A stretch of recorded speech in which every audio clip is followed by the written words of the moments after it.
After negotiations in Pereyaslav with the envoys of the Polish king, Bohdan Khmelnytsky returned to Cheharin and began preparing for war. Setting out with his army in June, the hetman met with Khan Islam Giray on the Black Road and then moved together with him westward to Galicia, towards Zbarazh, where Polish regiments were already stationed. They consisted of dragoons and hussars, hired German reiters, as well as Hungarian and German infantry. On June 30th, Bohdan Khmelnytsky's army appeared near Zbarazh. On Sunday, July 1st, the battle began.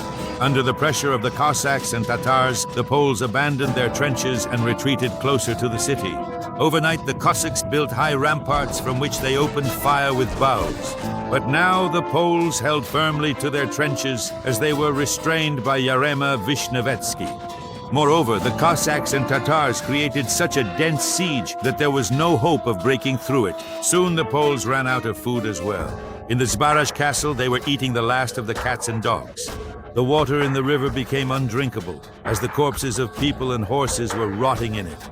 The Poles had already pleaded with Khmelnytsky for mercy several times, but he demanded as a condition that they hand over Vishnevetsky, Konetspolski, Liansk-Goronsky, Ostrorog, and his personal enemy, Chaplinsky.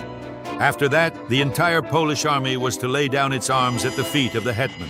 Unwilling to accept such humiliating terms, the Poles sent an envoy to the king, disguised as a peasant. At that time, Jan Kazimierz was gathering the Pospolit Rushenie, levée en masse. The nobility was reluctant to assemble. The army barely numbered 13,000. With it, on July 31st, the Polish king arrived in Ternopil, where he received news of the dire situation in Zbarazh. He set out to help, but Bohdan Khmelnytsky intercepted Jan Kazimierz's army near Zboriv.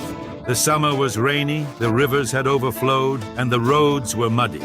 Moreover, due to the thick fog, the Poles could not see the Cossack patrols. They thought that Khmelnytsky was still far away, so his advance came as a real surprise to them.